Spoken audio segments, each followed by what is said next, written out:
let's move on to your bucket list philosophy or your how you've put together your bucket list. And I think it's relevant because at this time of the year, many people start thinking about New Year's resolutions or goals for the new year. Mm, And I think after the initial excitement of setting the goal, many people then struggle to stay on course. So I think you offer a mm, far more effective philosophy and strategy with a bucket list approach.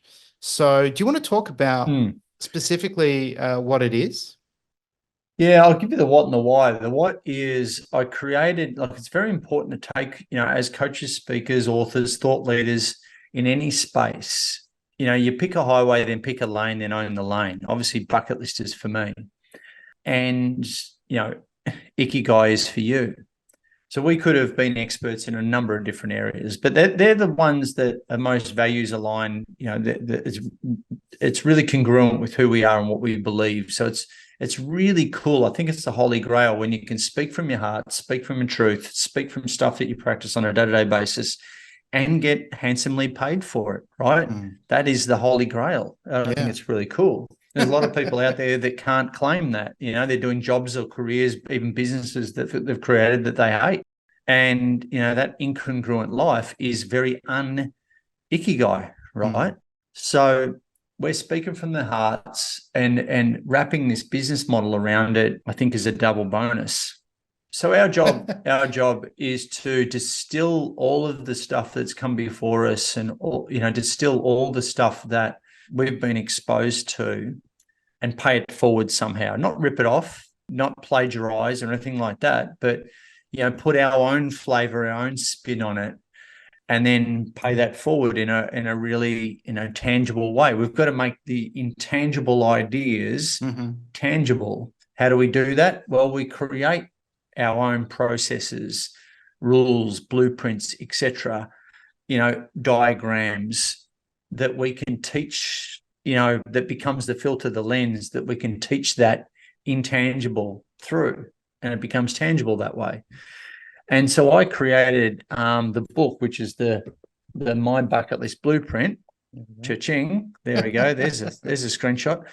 Um, you've created your Ikigai process, and I did the TED talk on the My Bucket List Blueprint, and really, it's a simple acronym. And there it is on the back of the book. It's a simple acronym. If you're hmm watching this, and if you're listening to this, it's a simple My Bucket List Blueprint. Yeah, My Bucket List is the acronym.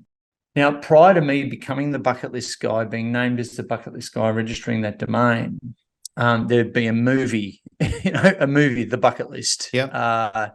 Everyone was talking about bucket lists already. I wasn't the pioneer of the concept. It's an old term, even though an urban term. And so my way, but a lot of it, even the movie to a certain extent, was all about travel.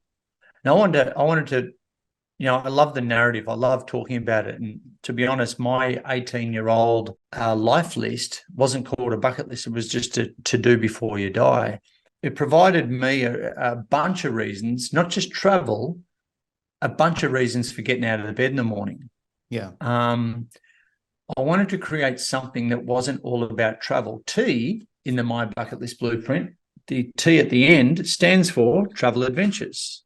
Mm, But now we know we've got 11 other categories. I designed the whole 12 categories to allow people to go north, south, east, and west in their own brain to help them extract and articulate a personally meaningful and holistic bucket list. And stuff that didn't cost a lot of money. See, travel costs a yeah. lot of money, a lot of Does. time. So people wait till someday, the perfect time, or to get those resources banked up so they can go and do it. But sometimes that day never comes. And we live in a delayed gratification society. I'll be happy when syndrome. So what I'm going to do all my travel when I retire, in my 2 to 4 weeks break I've got every year from my job. I mean, I just went, oh, that's cool, but something's broken. Yeah. Because if you look at mental health, the perfect storm that is mental health, of which we've both been exposed to a lot, and you look at anxiety going through the roof, depression going through the roof, the overprescription of antidepressants going through the roof, suicides, youth suicides, And then we got this thing called the loneliness epidemic. It's a real thing. Google it, the loneliness epidemic. And you go through the pandemic on top of that, and you've got a complete mental health perfect storm. Mm. So something's broken, even though we've got all this information out there. So basically what I teach is positive psychology. Positive psychology is identifying a person's strengths, what gives them meaning, purpose, fulfillment, gratitude, and getting them to basically bleed more of that into their work and into their life. They'll have a happier life, more fulfilled life. All I've done is put this bucket list brand over the top of it.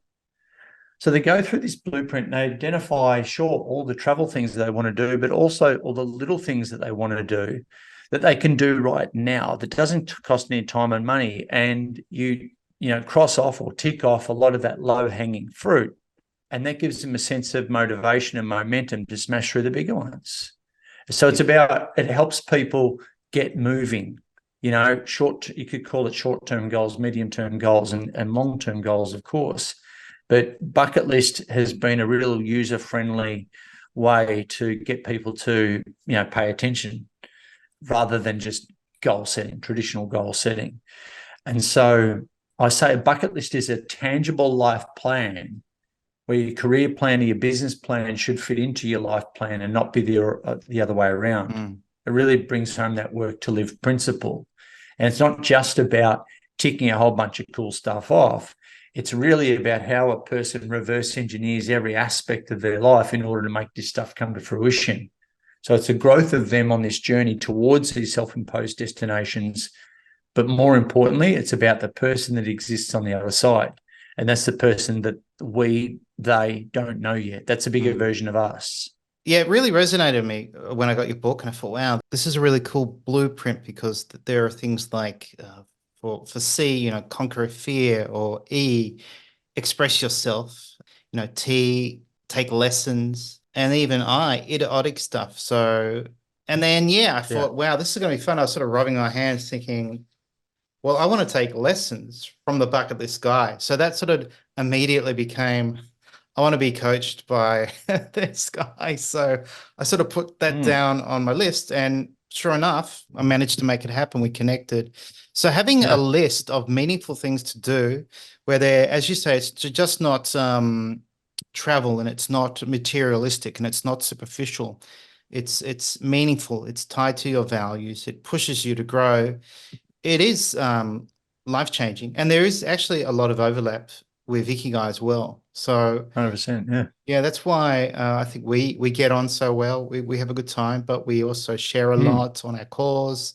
And it's amazing that we don't have more conversations on these themes of what makes life worth living, or what helps us to grow, or what's worth fighting for, what's a challenge worth fighting for, rather than accepting, okay, I'll just accept that. I'll do the 9 to 5. I'll have the weekends. I'll have the occasional holiday. And then eventually I'll be free from all that.